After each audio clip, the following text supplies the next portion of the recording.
Topic कल जो atmosphere और ओशन से रिलेटेड था, जो क्लाइमेटोलॉजी और ओशनोग्राफी से रिलेटेड था, उसी को आगे लेते हुए और मैप जो बाकी छूट गया था उसको भी हम लोग करेंगे। तो उसमें हम लोग कल जो डिस्कस कर रहे थे, तो उसमें लगा कि कुछ चीजें हम लोग को क्लेरिफाई कर देना पड़ेगा, ताकि आप लोग को जो भी डाउट है, और फिर इंशाल्लाह लास्ट में तो हम लोग डाउट सेशन लेते हैं, उसमें हम लोग आप लोग का जो भी है वो करेंगे, मतलब जो भी डाउट होगा। तो क्राइटेरिया जो अलिनो पे था, अलिनो पे आप लोगों ने क्वेश्चन पूछा था कि सर 3 मंथ या 3 इयर्स, ये सारी चीजें हुई थी, बात डिस्कस हुई थी इसको हम लोगों को लेकर के। तो इसमें जो क्राइटेरिया है उसमें कई क्राइटेरिया होते हैं, मतलब ऐसा नहीं है कि कोई सिर्फ 3 महीने में या उसमें गर्म पाया गया और कर दिया गया, लेकिन उसमें तकरीबन आपको 4 मोटे तौर पे जो क्राइटेरिया है उसको इसमें लिया जाता है। इस पे हम लोग तो नंबर 1 में तो पहला, जैसे मैंने बताया कि की क्राइटेरिया में नंबर 1 में है आपका सी सरफेस टेम्परेचर, यानी जिसको शॉर्ट में SST कहा जाता है, एनोमोलीज। तो सी सरफेस टेम्परेचर में होता क्या है, इसको अगर हम लोग देखें तो नीनो 3.4 रीजन, यानी मेन जो डिक्लेयर करता है, तो उससे पहले इस रीजन को ये लोग देखते हैं कि इस रीजन में 0.5 डिग्री और वार्मर देन द एवरेज, यानी जो एवरेज है उससे अगर 0.5 डिग्री या 0.9 डिग्री फ़ारेनहाइट, ये सेल्सियस में, वो फ़ारेनहाइट में, तब जाके ये डिक्लेयर होता है। अब आप लोग कहेंगे कि सर ये नीनो 3.4 क्या होता है, तो चलिए इसको भी हम लोग देखते हैं। नीनो 3.4 जो होता है ये एक रीजन है, इसको इन्होंने डिवाइड किया। ये शेयर तो हो रहा है सबको, कोई दिक्कत तो नहीं हो रही है ना? हेलो, अगर हो तो बता दीजिएगा, हम शेयर कर चुके हैं। तो ये देखिए, चलिए ठीक है, ये नीनो 3.4 है। अब ये नीनो 3.4 जो होता है, इसका प्रिसाइज लोकेशन जो होता है वो होता है 0 से 5 डिग्री नॉर्थ के तरफ होता है। ये देख रहे हैं, ये 0 है और 5 डिग्री नॉर्थ और 5 डिग्री का ये। तो ये नीनो ये टर्म बांटा है, यानी हर जगह के सी सरफेस टेम्परेचर को वो कैलकुलेट करते हैं साइंटिस्ट जो है, जो भी है। तो उनका 1 और 2 यहाँ पे होता है, 3 नीनो यहाँ होता है, 4 नीनो ये होता है, और 3.4 रीजन जो है ये रीजन का, ये रीजन आपको, और इसका जो लोकेशन है वो लोकेशन जो होता है 122 से लेके 170 के बीच में होता है। 122 से डिग्री से 170 ये आपको ईस्ट रीजन में, यहाँ ये जो ये वेस्ट वाला ये वाला ये, और यहाँ पे 170 तक हुई, तो ये 170 से 120 के बीच में, तो इस रीजन को कहते हैं। अब इस रीजन में देखा जाता है कि अगर 0.5 गर्मी आ गई तो उसको लगातार 5 महीने का ये है नॉर्मली, कि अगर 5 महीने तक हो रहा है और 5 महीने ओवर मतलब उसको परसिस्टेंसी देखा जाता है, यानी लगातार कितना हो रहा है, तो 5 महीने हो गए। और उसके बाद उस 5 महीने में भी ये देखा जाता है कि ओवरलैपिंग हो रही है क्या। अगर उस ओवरलैपिंग को 3 मंथ में देखा जाता है, तब इसको एक क्राइटेरिया इसको दिखाया जाता है, इसको परसिस्टेंस ऑफ एनोमली, यानी 5 कंसेक्यूटिव मंथ्स, ये 5 और ओवरलैपिंग 3 मंथ्स। तो वो अब क्लियर हो गया। उस वक्त थोड़ा आप लोगों ने क्या था, तो वो मतलब सेशन भी हमारा खत्म हो रहा था, तो इसीलिए हमको लगा कि इसको पूरी तरह से क्लियरिफाई करें। तो ये मंथ में होता है, ठीक है, ये क्लियर हमेशा याद रखिए, मंथ में होता है, ठीक है। आगे चलते हैं हम लोग, तो इसी में देखते हैं, ये देखिए। तो अब तीसरा चीज जो है, तीसरा काफी इंपॉर्टेंट है, ये तीसरी बात जो है ये एटमोस्फेरिक चेंजेस। ये तो ओशन से रिलेटेड हुआ, ये 2, यानी 2 क्राइटेरिया आपको ओशन से और एक एटमॉस्फेयर से। एटमॉस्फेयर में क्या क्या देखते हैं इन लोग, तो पहला तो देखते हैं weaker trade wind. Trade wind जानते हैं आप लोग, बहुत सारे लोग जानते होंगे। उसी तरह से increased cloudiness and rainfall in the central Pacific, जो हमने बताया था सेंट्रल पैसिफिक जो 3 पॉइंट ये रीजन में है, इसमें आपको अगर ये आता है। उसी तरह से आता है reduced cloudiness and rainfall over Indonesia, Indonesia के आसपास में ये रिड्यूस्ड हो जाए, तो ये सारी चीजें। तो अब यहाँ देखिए, आप लोग ये जानते हैं ये हमारा ग्लोब है, और इसमें यहाँ इस रीजन में यहाँ और इस रीजन में यहाँ, ये क्या है 30 डिग्री साउथ है, और ये क्या है 30 डिग्री नॉर्थ है। इस बीच में क्या होता है ट्रेड विंड, जिसको ईस्टर्ली बोलते हैं, आप लोग को याद हो ईस्टर, इसको क्या बोलते हैं ट्रेड विंड। अब ये क्या होता है, ये ट्रेड विंड कमजोर हो जाता है। जब कमजोर हो जाता है ट्रेड विंड, तो जो यहाँ से ये जो गर्मी था इसको इधर ले रहा था, वो नहीं, अब पूरा ये गर्म हो जाता है, और जब ये गर्म होगा तो ये फेज शुरू हो जाएगा। और अच्छा ये बात भी है कि ये सारी चीजें, यानी sea surface temperature, persistence of anomaly और एटमॉस्फेरिक चेंजेस, ये तीनों चेंज देखने के बाद फोर्थ जो सबसे चीज है कि इसके बीच में रिलेशन क्या है, इसको देखते हैं लोग। तो रिलेशन ये है कि coupling between the ocean and atmosphere ये हो रहा है, जैसा कि मैंने पहले बताया था वाकर साइड। अब आगे आप लोग एटमॉस्फेरिक सर्कुलेशन में पढ़ेंगे आप लोग, अगर अभी तो हम लोग शॉर्ट में पढ़ा रहे हैं आप लोगों को। तो इसमें दो तरह से, एक तो आप लोग जानते हैं ये एरिया में हेडली सेल होता है जो इसके बीच में होता है, और यहाँ से ठीक इस पे जो इधर से नॉर्थ और साउथ के बीच में जिस तरह से हेडली सेल काम कर रहा है, उसी तरह से ईस्ट और वेस्ट में ये वाकर सेल काम कर रहा है, जो मैंने आपको पहले बताया था डार्विन और ताहिती के बीच। तो डार्विन यहाँ पे है, यहाँ पे, और ताहिती है। तो इसके बीच में जो एटमॉस्फेरिक है वो दिख रहा है कि कॉपलिंग हो रहा है या नहीं हो रहा है, इसीलिए इसको ENSO सही माने में कहा जाता है अल्नीनो को।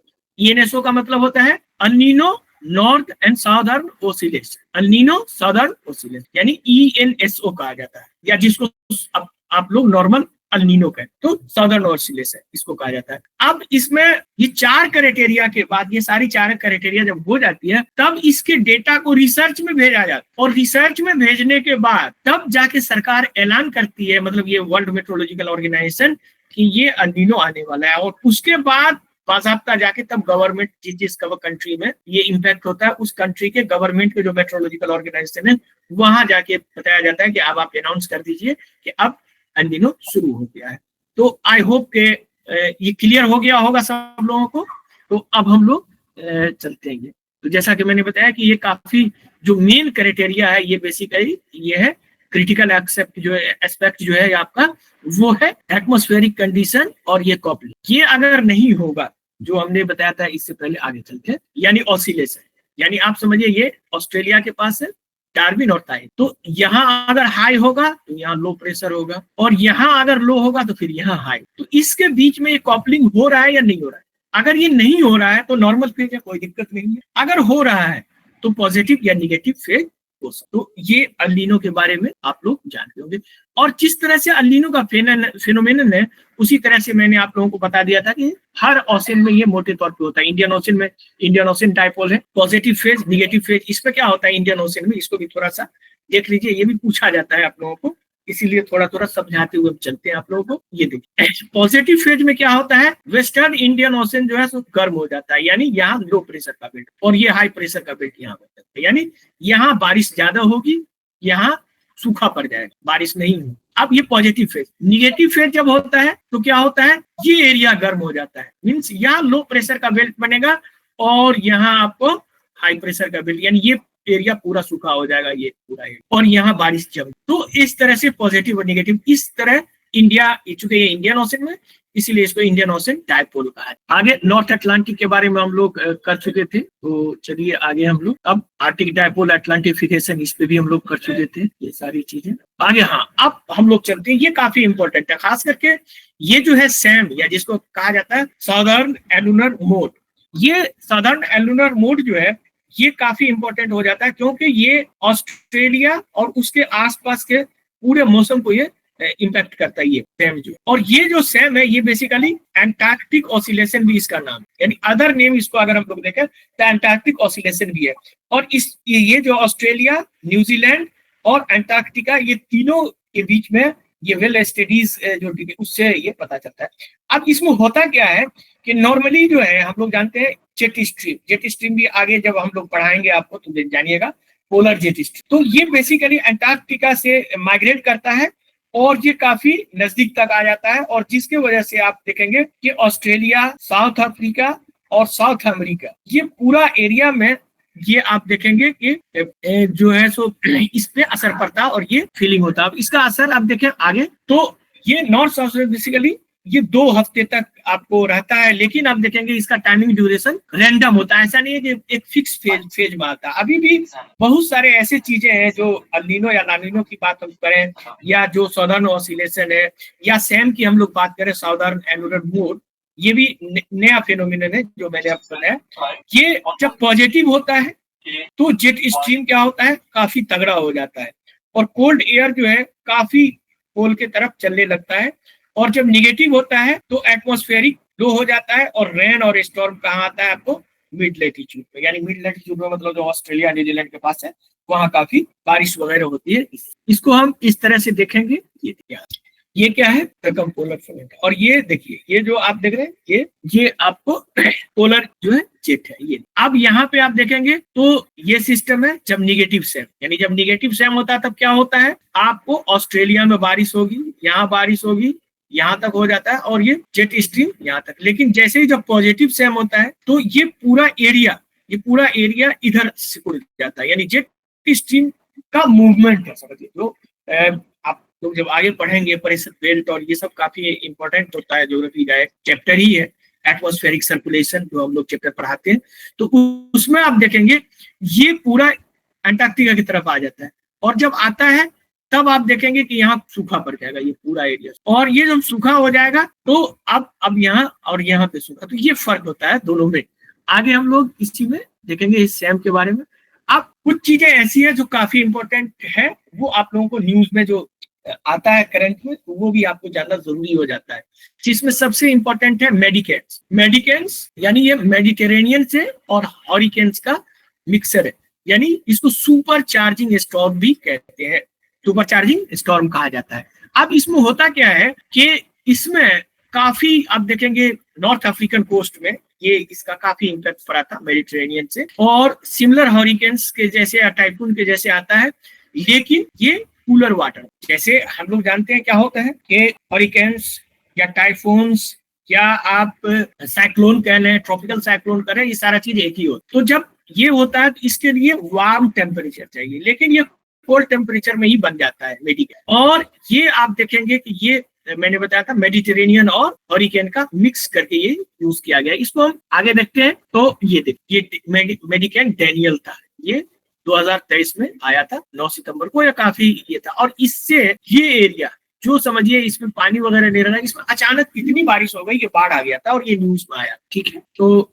ये भी आप अब इसमें इसकी कुछ खासियत है कि what is the difference between medicane and hurricane. तो हॉरिकेन्स जो होता है उसको हम लोग ट्रॉपिकल साइक्लोन भी कहते हैं, उसी को हम लोग टाइफून्स भी कहते हैं, वो सब एक ही नाम है, वो डिफरेंट रीजन के हिसाब से इसका। अब ये क्या है, हाइब्रिड स्टॉर्म, यानी इसमें आई तो मिलेगा लेकिन generally form during winter season, ये जाड़े के मौसम में बनता है, कौन, मेडिकेन। और अगर इसको देखें ट्रॉपिकल साइक्लोन को, तो ये अक्सर आपको गर्मी में बनता है, और ये पूरी तरह से एटमॉस्फेरिक सर्कुलेशन जो स्ट्रांग जो होता है वो आप देखेंगे लो प्रेशर के लेवल पे। उसी तरह से मेडिकेन का क्या है खासियत कि ये वेस्ट से ईस्ट के तरफ जाएगा, यानी वेस्ट है तो ईस्ट के तरफ ये मूव करेगा, जबकि ट्रॉपिकल साइक्लोन हम लोग जानते हैं ईस्ट से वेस्ट होता है। जैसे यहाँ देखते हैं उड़ीसा में आया तो फिर इधर ऐसे आया बंगाल की खाड़ी से, बंगाल की खाड़ी ईस्ट में है और हम लोग की तरफ वेस्ट में वो साइक्लोन जाता है। तो नॉर्मली जो ट्रॉपिकल साइक्लोन होता है या जो हॉरिकेन है वो ईस्ट से वेस्ट होगा, और ये वेस्ट से ईस्ट, उल्टा।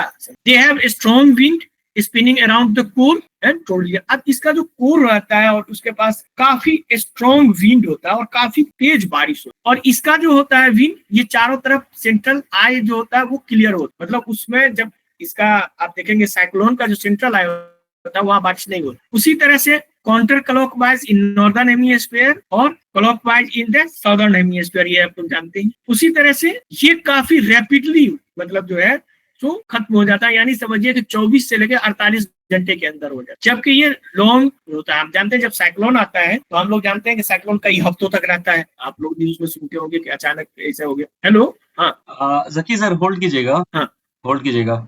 जकी सर आप हाँ, जैसे ये इसमें है ना, अच्छा, इसमें कुछ ऐसा भी बच्चों को बताइए कि ये जो हम पढ़ा रहे हैं इसमें किस तरह से क्वेश्चन फ्रेम हो सकते हैं जामिया आरसी में, किसी टॉपिक में है ना, तो थोड़ा सा बच्चों को और कन्विंसिंग लगेगा। और कोई बच्चे ऐसे भी हैं जो बिगिनर्स, आप में से किसी को समझ में आ रहा है नहीं है, मतलब एक दो कमेंट में देख रहा हूँ कि वो कह रहे हैं कि बिगिनर्स के लिए क्लास नहीं है, मतलब ऐसा कुछ है तो बताइए। बहुत ही आसान भाषा में बहुत अच्छे तरीके से सर समझा रहे हैं, कोई इश्यू होगी तो बताइएगा, ठीक है। तो सर आप इसमें क्वेश्चंस भी फ्रेम कैसे हो सकता है वो भी आप थोड़ा सा इसमें डालिए, थोड़ा बैकग्राउंड बताइए, है ना, थोड़ा बच्चों को बेसिक चीज भी इसमें, ठीक है सर। ओके, हाँ बिल्कुल बिल्कुल। देखिए बेसिक चीज जो मैंने आप लोगों को शुरू में बिगिनर्स के लिए इसीलिए मैंने बताया था कि बिगिनर्स के लिए जब अगर हम डिफरेंटली बात है, जब आपको मेडिकेन समझा रहे हैं या हॉरिकेन समझा रहे हैं, ट्रॉपिकल साइक्लोन समझा रहे हैं, तो आपको सबसे पहले प्रेशर बेल्ट समझना पड़ेगा। जो बेसिक चीज है वो तो आपको कम से कम मतलब पढ़ना ही पड़ेगा, उसको थोड़ा पढ़ लीजिएगा। और नहीं तो फिर वो होगा तो हम लोग एक सेशन या लास्ट में उसको हम क्लियरिफाई कर देंगे आप कि किस तरह से प्रेशर बेल्ट होता है वो आगे। इसमें इस तरह से फ्रेम होता है कि जैसे मेडिकेंस होता है, अभी न्यूज में आया था मेडिकेंस, तो व्हाट इज मेडिकेंस, मेडिकेंस क्या होता है, तो उसमें आपको इस तरह से स्टेटमेंट देगा। इस क्वेश्चन कैसे बनेगा आपको आरसीए में कि मेडिकेंस आर हाइब्रिड एस्ट्रॉन फीचरिंग आए, ये जो 1 2 6 दे रहे ना, ये 6 में से हो सकता है 3 सेम टू सेम स्टेटमेंट उठा के दे देगा।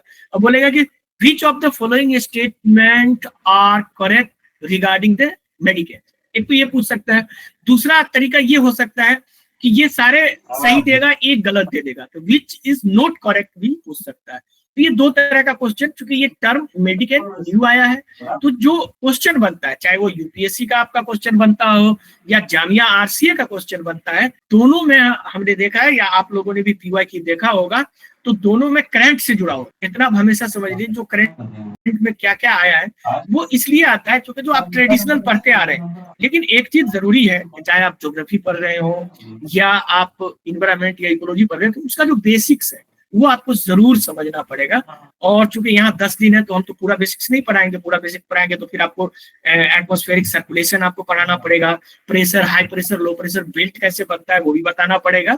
लेकिन चलिए, जिसको आपको जानना हो कि हाई प्रेशर बेल्ट क्या होता है, लो प्रेशर बेल्ट क्या होता है, तो लास्ट में जो हम लोग 10 मिनट का सेशन रखेंगे उसमें जरूर आप पूछिए, उसको हम क्लेरिफाई करते हुए चलेंगे।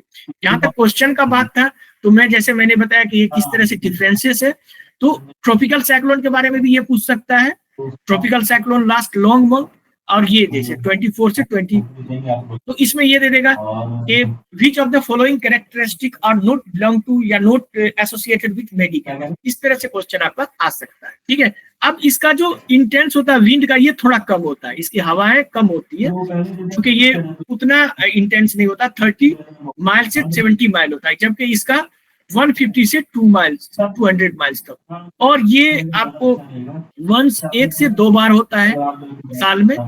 और ये इसका जो कोर है आप देखेंगे मेडिकेंस का, तो ये कोल्ड होता है और इसका कोर वार्म होता है, और ये फ्रीक्वेंटली होता है। आप साइक्लोन देखते हैं एक साल में कई साइक्लोन आते हैं, लेकिन ये मेडिकेन सर्टेन एरिया में रिस्ट्रिक्टेड है, यानी कि मेडिटेरेनियन में रिस्ट्रिक्टेड है, वही बनता है। लेकिन आप साइक्लोन की बात करेंगे तो वो पैसिफिक में भी बन रहा है, इंडियन ओशन में भी बन रहा है, अटलांटिक ओशन में भी बन रहा है, हर जगह बनता है। तो ये बेसिकली मेडिकेंस और हेरिकेन्स में डिफरेंस था। ये मैंने आगे चलते हैं, तो अब हम लोग थोड़ा मैप पे, जैसा कि मैंने कल बताया था, तो एक एटमॉस्फेरिक पे था कि जो हमने बताया कि क्वेश्चन सब जो हम कर रहे हैं, तो क्लाइमेटोलॉजी और ओशेनोग्राफी को मिक्स करके इस तरह के क्वेश्चंस थे। तो अब क्लाइमेटोलॉजी या ओशेनोग्राफी का कुछ बेसिक अगर कॉन्सेप्ट है तो वो मैं बता के फिर मैं मैप पे चल रहा हूँ। तो बेसिक, जैसे आप लोग सभी लोग इसमें बताइए, आप लोग प्रेशर बेल्ट जानते हैं या कितने लोग नहीं जानते? सर, इसमें कोई फीडबैक नहीं आप लोग को पता चल रहा है हम लोगों को, मतलब क्योंकि हम पढ़ा रहे हैं लेकिन ये आप लोग का रिएक्शन नहीं देखा जा रहा है। तो ये जूम में पता चलता है, जूम में पता चलता है सामने के क्या कौन आप लोग बोल रहे हैं, यहाँ अभी कुछ पता नहीं चल रहा। तो चलिए लास्ट में हम लोग उस पर डिस्कस कर लेंगे कि क्या क्या आप लोग का रेड सी। अब रेड सी काफी न्यूज में था, क्यों था? क्योंकि आप देखेंगे रेड सी हूती और जानते हैं इसराइल के बीच जो, मतलब इसराइल पे जो ये कर रहा था, तो अमेरिका इसराइल सारा जो था उसको उन्होंने ब्लॉक कर दिया था हूती ने। तो ये वाटर बॉडी है, आप जानते हैं Red Sea in the world, और ये बेसिकली आपको अफ्रीका और एशिया के बीच क्या करता है, आपका वाटर बॉडी का काम करता है, मतलब ट्रांसपोर्टेशन का भी करता है। ये नैरो है, इलोंगेटेड नैरो से बेसिन है, मेडिटेरेनियन सी, और ये नॉर्थ से वेस्ट और इंडियन ओशन में साउथ से ईस्ट में। नॉर्थ वेस्ट में आप देखेंगे तो आपको मेडिटेरेनियन सी, और ये एरिया जो है ये कैसे सराउंड होता है, डिजर्ट और सेमी डिजर्ट। ठीक है, इसमें एक चीज और है, ये है आपका, ये रेड सी है। अब ये देखिए, ये नॉर्थ और वेस्ट, ठीक है, नॉर्थ और वेस्ट में मेडिटेरेनियन सी है, और ईस्ट और साउथ, ये साउथ हो गया, और ये ईस्ट। साउथ ईस्ट में क्या है, ये इंडियन ओशन।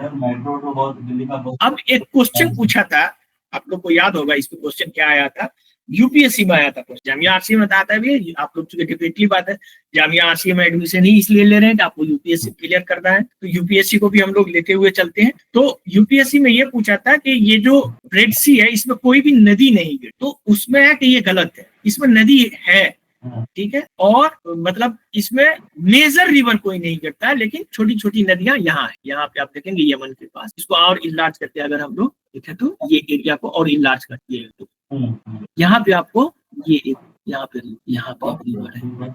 उसी तरह और आप देखेंगे तो इस साइड में भी यहाँ पे भी कुछ इसको और हम ये देखें। उसी तरह से ये रेड सी। अब रेड सी के बारे में यहाँ पे ये देखिए, अब रेड सी में कौन कौन एरिया है, क्योंकि ये काफी कॉन्फ्लिक्ट से जुड़ा हुआ है। ये देखिए, ये इजराइल है, ये जॉर्डन है, ये इजिप्ट है, ठीक है, और ये देखिए ये यमन, और ये पूरा ये रेड सी। ये क्या है, ये एरिया को कहते हैं बाब अल मंडाब, ठीक है। बाब अल मंडाब का मतलब होता है गेट ऑफ सोरो, अगर अरबी में उसको हम देखेंगे। यहीं पे आपको बहुत सारी चीजें मिलेंगी, आगे चलते हैं इसमें। Red Sea, gulf of Suez.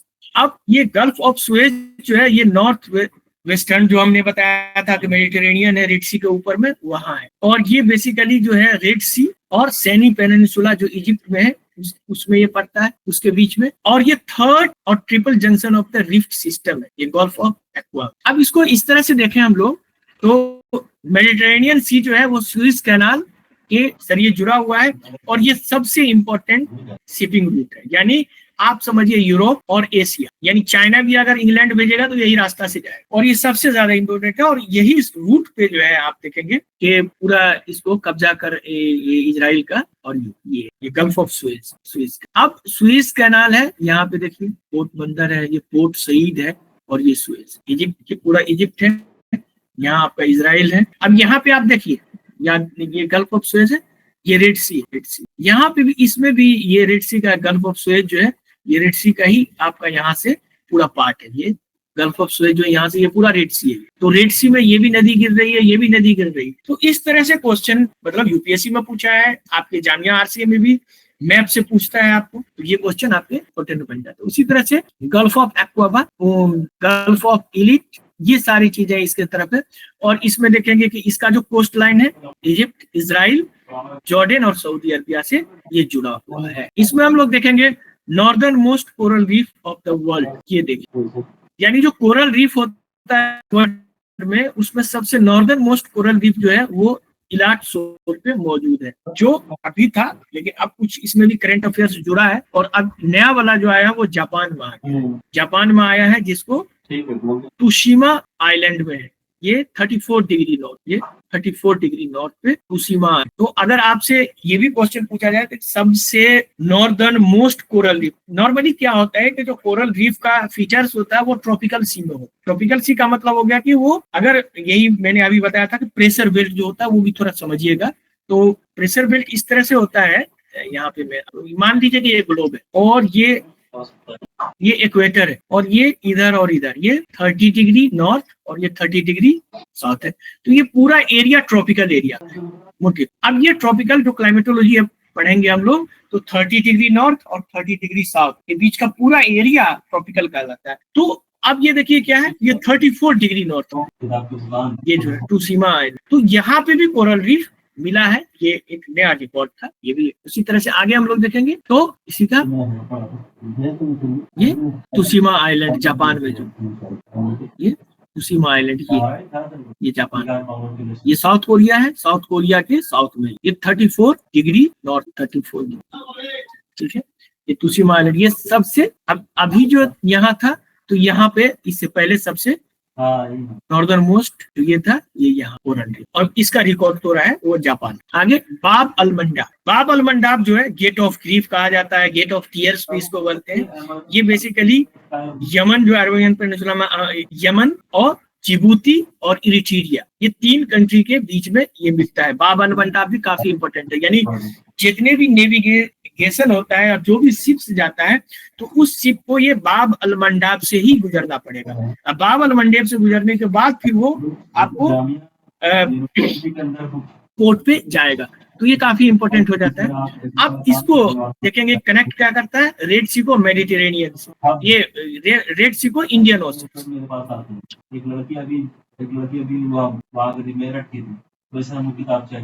Red sea को गल्फ ऑफ एदन, और गल्फ ऑफ एदन जो है वो ये रेड सी है। ये देखिए यहाँ पे हल्का हल्का धुंधला फोटो आपको दिखाया है, और ये है बाब अल मंडाब, और ये है आपका गल्फ ऑफ, और यहीं पे आपका इंडियन ओशन, ये क्या है, और ये आपका मेडिटेरेनियन। ठीक है, ये देखिए तो डिस्टेंस जो है ओनली आप समझ लें कि रास मेली यमन और रास सियाना जिबूती, ये दो, ये इधर यमन है और ये जिबूती है, इसके बीच सिर्फ डिफरेंस है 26 किलोमीटर, ओनली 26 किलोमीटर। इसको हम लोग मैप पे देखेंगे, ये वाला एरिया, ये वाला एरिया आपको ग्रीन कलर में दिखाई दे रहा है ना, ग्रीन कलर में, तो इससे भी आपको ये साबित होता है कि यहाँ पे आपको छोटी छोटी बहुत छोटी छोटी नदियां जो रेड सी में है।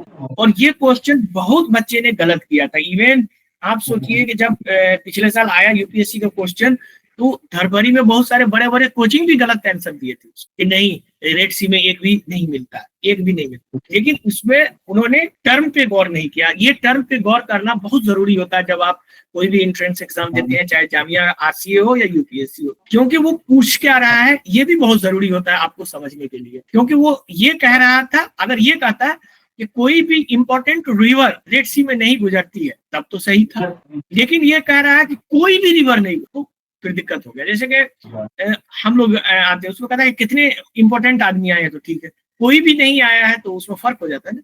तो ये कोई भी इंपॉर्टेंट रिवर नहीं है, इसमें कुछ रिवर जाता है यहाँ। इसको और हम इलाज करके देखते, तो हम इसीलिए इसको इलाज करके दिखाते हैं आपको। ये देखिए, ये यमन है, आपको दिखाई दे रहा है, ये देखिए ये रिवर है, ये देखिए यहाँ भी रिवर है।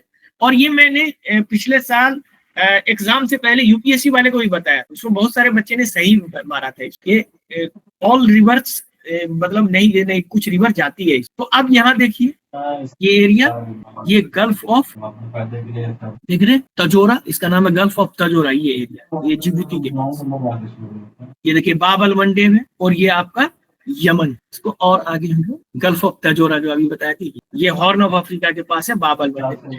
असल होता क्या है कि ये सब नाम आपको दे देगा, क्योंकि रेड सी तो सब जानते हैं, लेकिन गल्फ ऑफ तजोरा बहुत कम लोग जानते हैं। उसके अलावा जो आपको बताया है कि एक और है, वो सारा चीज हम देखें। ये बेसिकली होता है extreme western end of gulf of अदन, यानी गल्फ ऑफ अदन का एक्सट्रीम वेस्ट एंड क्या है, गल्फ ऑफ तजोरा। आगे हम लोग इसी में देखते हैं,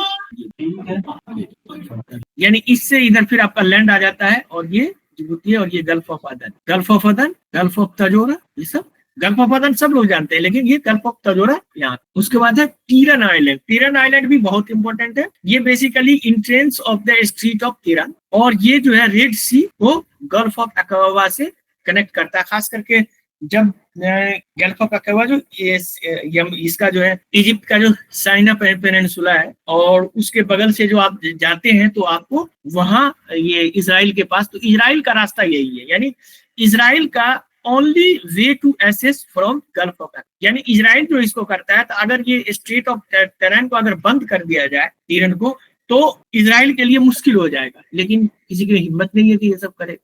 और ये है इजराइल, अगर इसको बंद कर दिया जाए यहाँ, तो इसको अगर बंद कर दिया जाए तो इजराइल का पूरा नेविगेशन, वैसे तो यहाँ पे हुती यहाँ पे बंद कर रहा है, लेकिन सोचने की बात है कि इजराइल की तरफ यहाँ से भी रोक सकता है। ये इसको और हम डीप में देखते हैं, gulf of Suez, gulf of aqua, ये जो मैंने बताया था इजिप्ट का साइना पेनिनसुला, ये सऊदी अरबिया है। और सोचिए कि इधर इजिप्ट है, इधर सऊदी अरबिया है, दोनों अगर चाहे तो 1 मिनट में गाजा वार खत्म हो सकता है। ये दोनों चाहे तो ये इसको और ये इसको कहेगा कि भैया हम ये इसके अंडर में इसको बंद कर दो, इजराइल को जाने ही नहीं।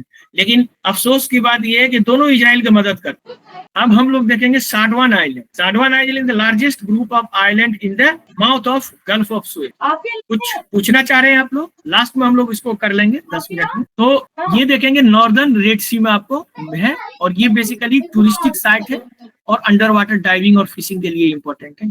ये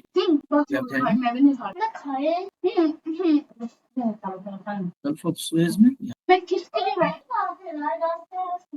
मैंने किसके लिए सुनाया, आप ही के लिए बनाया है गल्फ ऑफ। ये बेसिकली टूरिस्ट का है, और ये इजिप्ट है, ये इजिप्ट का ही पूरा एरिया है। और यहाँ पे आप देखेंगे ये पूरा एरिया इसके रेड सी के अंदर ये सारे।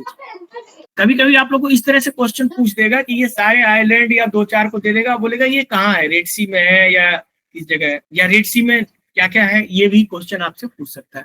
उसके बाद है फ्रासन आइलैंड मैराइन सेंचुरी या फ्रासन आइलैंड मरीन सेंचुरी। ये जो है ये आप देखेंगे ये सेंचुरी भी काफी इंपॉर्टेंट है, क्योंकि इसको भी काफी इंपॉर्टेंट। ये देखिए बेसिकली इसको 1980s में किया गया था, और ये तकरीबन 350 स्क्वायर किलोमीटर में है। और ये जो है, क्योंकि बायोडाइवर्सिटी अगर हम देखें तो सबसे ज्यादा जो लॉस होता है ह्यूमन हैबिटेशन या जो लड़ाई होता है, अभी इजराइल या गाजा का आप लड़ाई देख लें या यूक्रेन का देख लें, यूक्रेन में भयंकर अभी फॉरेस्ट फायर लगा था, उसी तरह से इजराइल में भी अभी फॉरेस्ट फायर हुआ है आपको यरूशलेम के पास। तो ये सारी चीजें जो होती है, जब कॉन्फ्लिक्ट हो जाता है तो ये सबसे ज्यादा इम्पैक्ट वहाँ के फ्लोरा एंड फौना पे पड़ता है, यानी वहाँ जो लोग रहने वाले हैं, वहाँ जो लोग मतलब जो जानवर वहाँ रहते हैं, जो वहाँ के जो पेड़ पौधे हैं, उस पर काफी इम्पोर्टेंट असर पड़ता है। इसमें यूनिक टाइप का हैबिटेशन है, जैसे कि फ्रांसन एंटीलोप्स यहाँ है, सी टर्टाइल है,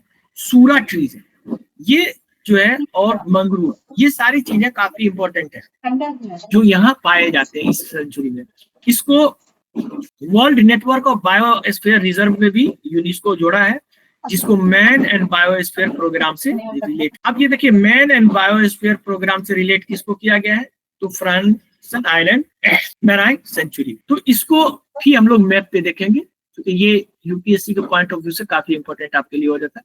यहाँ पे ये पूरा एरिया फ्रांसन लाइन, ये इसमें यूनिक टाइप का आपको बायोडाइवर्सिटी, एक तो रेड सी के अंदर बहुत सारे ऐसे आपको एरिया है इसके अंदर जो आपको जानना चाहिए। क्यों जानना चाहिए, क्योंकि रेड सी में अभी न्यूज में आ रहा है, तो जब न्यूज में आता हो तो उस एरिया को पूरा आप छान मारिए तो आपका क्वेश्चन नहीं छूटे, चाहे वो यूपीएससी हो या। इसी वजह से हम जब क्वेश्चन एनालिसिस अपने चैनल पे करते हैं तो तकरीबन 3 साल से लगातार 21 प्लस क्वेश्चन आ रहा है, 21, 22 इस तरह से क्वेश्चन आता है डायरेक्ट, यानी 100 में 20 डायरेक्ट हमारे पढ़ाए हुए से सीधे आते हैं, सीधे। उसको भी हम हमारे आप चैनल पे जाके देख सकते हैं। जैसे मैं आपको पढ़ा रहा हूँ तो ये रिकॉर्ड हो रहा है, ये मैं आपको। उसी तरह से गल्फ ऑफ एडन में एक है deep water gulf of Aden जो है, इसके बारे में, तो ये काफी डीप वाटर है, और ये हम लोग जानते हैं यमन के नॉर्थ में है, अरेबियन सी इसके ईस्ट में है, और जिबूती इसका वेस्ट में है। उसी तरह से गार्डाफुई चैनल और सकोर्डा और सोमालिया इसके साउथ में, यानी इसको आर्डन की अगर हम देखें तो उसके साउथ में क्या है, ये सारी चीजें। और ये सबसे इंपॉर्टेंट ये है कि ये रेड सी और बाब अल मंडाब के बीच को कनेक्ट करने वाला अरबियन सी में यही गल्फ ऑफ एडन ही है। और इसका डेप्थ आप देखेंगे तो 500 मीटर तक है एवरेज, और 2700 मीटर्स जो है इसका मैक्सिमम डेप्थ। इसको हम यहाँ देखिए, ये पूरा जो है ये अदन, गल्फ ऑफ अदन है, ये देखिएगा। अब इसका देखिए वेस्ट में क्या है, ये जिबूती है। ईस्ट में आपको सकोर्डा, यमन में आता है, स्कोर्डा है। और इधर आप देखेंगे नॉर्थ में यमन, और इधर आपका सोमालिया, ये पूरा। और ये पूरा आपको इधर आपका ईस्ट में क्या है, अरबियन सी, ईस्ट में अरबियन सी है, ये आपका इधर मतलब इसी का पार्ट ऑफ अरबियन सी में इंडियन ओशन है। तो ये तो उसी तरह से जैसे मैंने बताया कि सकोर्टा आर्कप्लिगो जो है वो नॉर्थ वेस्ट इंडियन ओशन में है, इसके बारे में भी जान लीजिए। ये 250 किलोमीटर है, और इसमें मेन जो है 4 आइलैंड है जो रॉकी इनलेट है, और उसी तरह से उसका हॉर्न ऑफ अफ्रीका के पास आपका ये मौजूद होता है। उसी तरह से देखेंगे, इसका काफी इंपॉर्टेंट है, ये बायोडाइवर्सिटी के लिए काफी इंपॉर्टेंट है सपोर्टर। ये कई बार पूछा है, ये इससे आपको मतलब आज से नहीं, ये मैं आपको बता दूं कि अगर आप लोग ज्यादा नहीं पुराना अगर क्वेश्चन बनाएंगे 2010 का या 2000 उससे पहले का 2002 या 2003 का क्वेश्चन बनाएंगे तो उसमें पूछा था मैप से। वैसे भी अभी भी काफी इंपॉर्टेंट है, क्योंकि अभी ये न्यूज में है, और ये इसमें डिस्टिंक्ट फ्लोरा एंड फौना है, यानी समझिए कि 37% जो है सकोर्टा का जो है प्लांट स्पेसीज, और 90% ऑफ इट्स रिप्टाइल है ना species, and 95% of land snail species do not occur anywhere else in the world. यानी इसमें ये सारे के सारे जो है यहाँ के इंडेमिक है, यहाँ के मौजूद यहीं पे होते हैं, यानी यहीं पे पाए जाते हैं और कहीं नहीं पाए जाते। इसीलिए अगर यहाँ कॉन्फ्लिक्ट होता है या कुछ होता है तो ये सब जो लॉस होगा तो ये ग्रेट बायोडाइवर्सिटी लॉस हो जाएगा हमारे अर्थ के लिए। इसको मैप पे हम लोग देखते हैं। ये 4 आइलैंड है, ये देखिए 1, 2, 3 और ये। और यहाँ यूनिक, जैसा कि मैंने बताया कि तकरीबन 95% सिनेल है, और सारे जो यूनिक डाइवर्सिटी बायोडाइवर्सिटी यूनिक है वो यहीं कहीं इंडेमिक, तो ये भी काफी इम्पोर्टेंस। तो ये अब आपका हो गया। तो चलिए अब ये हम मैप और ओशियनोग्राफी का था, ये हो गया। अब आगे जो हमारा कल होगा लेक्चर, मतलब जो नेक्स्ट मंडे को होगा, तो उसमें हम जो कोशिश करेंगे अभी अदर जितने टॉपिक। स्टूडेंट हैं क्लास के बाद आप लोग रुकिएगा, कुछ मुझे आपसे कहना है। जी सकी सर, आप कंटिन्यू रहिए। हाँ हाँ, अच्छा ठीक है। जितने स्टूडेंट है अभी रुकिएगा, क्लास खत्म हो जाने के बाद मुझे आपसे कुछ बात करनी है। ठीक है सकी सर, नेक्स्ट क्लास में मिलते हैं। हाँ हाँ, नेक्स्ट क्लास में अगर कोई क्वेश्चन है तो बोल देने, तो कोई बात नहीं, हम एक सेकंड में बच्चे पूछ रहे लेता हूँ। हाँ, सवाल ले लीजिए। क्वेश्चन है, आप जितने भी स्टूडेंट हैं, कोई सवाल है आपका इससे रिलेटेड जो सर ने पढ़ाया है? सर इस पे ओशोनोलॉजी और क्लाइमेटोलॉजी, इसके ओशियनोग्राफी ओशियनोग्राफी होता है। इस पे हिंदी नोट्स पीडीएफ दे दीजिएगा, बच्चों को शेयर हाँ करें, हाँ है ना? हाँ, सर नेक्स्ट क्लास जलवायु में विज्ञान, क्या हाँ, पढ़ाओगे वो बता दीजिए, हम थोड़ा पढ़ के आ जाएंगे। मैप्स पढ़ाएंगे शायद सर। नेक्स्ट जो हमारा होगा वो प्लेट टेक्टोनिक्स वाला होगा, यानी जो आपका जियोमार्फोलॉजी है उससे पढ़ाएंगे। ठीक है, तो जियोमार्फोलॉजी आप देख लीजिएगा। ठीक है, ठीक है ओके। हाँ, जियोमार्फोलॉजी देख लीजिएगा। सर अल्फ्रेड वेगनर वाला क्या? हाँ, अल्फ्रेड वेगनर वाला, बिल्कुल सही। अल्फ्रेड वेगनर भी मिलेंगे उसमें। हाँ हाँ बिल्कुल, उसमें आपको जॉन तुसो विल्सन भी मिलेंगे, मॉर्गन भी मिलेंगे, बहुत सारे लोग मिलेंगे। उसको बहुत मजा आएगा पढ़ने। अल्फ्रेड वेगनर साहब मिलेंगे, और पूरा हम देखेंगे प्लेट टेक्टोनिक थ्योरी कैसे हुआ था, और उससे क्वेश्चन आपके दिखाया था बैक में, जामिया से पूछा था कि प्लेटें जो है, माइक्रो प्लेट क्या होता है, मेजर प्लेट क्या होता है, कहाँ कहाँ क्या है, वो सारा चीज हम लोग पढ़ेंगे। ठीक है। हेलो सर, सर आप हाँ, एनवायरनमेंट एंड इकोलॉजी भी पढ़ाएंगे? हाँ जरूर पढ़ाएंगे, क्यों बोलिए। उसमें कुछ अगर क्वेश्चन है नहीं तो टाइम हो सके तो इम्पोर्टेंट टॉपिक बता दीजिए एनवायरनमेंट की नेक्स्ट अच्छा ठीक सेशन है। में। हाँ, नेक्स्ट सेशन में हम उसको शेयर कर देंगे आप लोग को। और खासियत ये है कि हाँ, हम हिंदी में भी पूरा कर देते हैं, और अभी जैसे हम अच्छा, आप लोग चैनल के बारे में कह रहे थे ना, तो मेरा चैनल है सिविल सर्विसेज विथ जकी करके, civil services with Zaki, ZAKI, ये मारिएगा तो आ जाएगा क्वेश्चन, मतलब ये आ जाएगा। और उसमें मैंने प्लेट टेक्टोनिक के बारे में भी समझाया दिया, और हम लोग अभी उस पे एक करंट अफेयर्स सीरीज भी अभी नया आ रहा है हमारा वीडियो, तो उसमें भी आप देख सकते हैं। उस पे क्वेश्चन बहुत हम देते हैं, डेली एक क्वेश्चन देते हैं। जो आज हमारा लास्ट था यूपीएससी के लिए, वो क्वेश्चन जरूर आप लोग बनाइएगा। वो क्वेश्चन इन्वायरमेंट से होता है, ज्योग्राफी से होता है, वो सारा क्वेश्चन आपको जामिया में भी काम आएगा। ठीक है सर, एनसीईआरटी से पढ़ेंगे, जीसी लियोंग से? अभी आप लोग एनसीईआरटी से पढ़िए, चूंकि बेसिक्स जानना जरूरी है आप लोगों को। ठीक है। हेलो। हाँ बोलिए। सर मेरा क्वेश्चन है, इंडियन मानसून का पूर्वानुमान करते समय कभी कभी समाचारों में मेंशन्ड इंडियन आईओडी के संदर्भ में लिखने में से एक कथन है, आईओडी परिघटना उष्णकटिबंधीय पश्चिमी हिंद महासागर एवं उष्णकटिबंधीय पूर्वी प्रशांत महासागर के बीच होती है, और दूसरा है कि आईओडी परिघटना मानसून पर एल नीनो के असर को प्रभावित कर सकती है। इसमें से कौन सा राइट वो है ऑप्शन? अच्छा, ये अभी जो हमने आपको बताया था आईओडी सर, हम प्रीवियस क्वेश्चन के बेस पर उसको हमने कवर किया। हाँ, तो ये आईओडी जो होता है वो इंडियन ओशन डायपोल होता है। ठीक है, और इंडियन ओशन जो डायपोल है वो आपको इंडियन ओशंस में होता है, जो मैंने आपको यहाँ बताया था आईओडी। यानी उसमें दो फेज होंगे आईओडी में, एक निगेटिव होंगे, एक पॉजिटिव। जब पॉजिटिव फेज होगा तो वेस्टर्न इंडियन ओशन है, यानी जो पश्चिमी हिंद महासागर है, वहां जम के बारिश होगी, वहां लो प्रेशर का बेल्ट बनेगा। लेकिन जब निगेटिव फेज होगा तब आपको इंडिया की तरफ होगा, तो यानी पॉजिटिव फेज होगा तो इंडिया का मानसून कमजोर हो जाएगा। ठीक है। Yes sir, thank you. ठीक है, तो हम लोग नेक्स्ट मिलते हैं कल, मतलब मंडे को आपको। Thank you sir. सर अल्लाह हाफिज़ सर।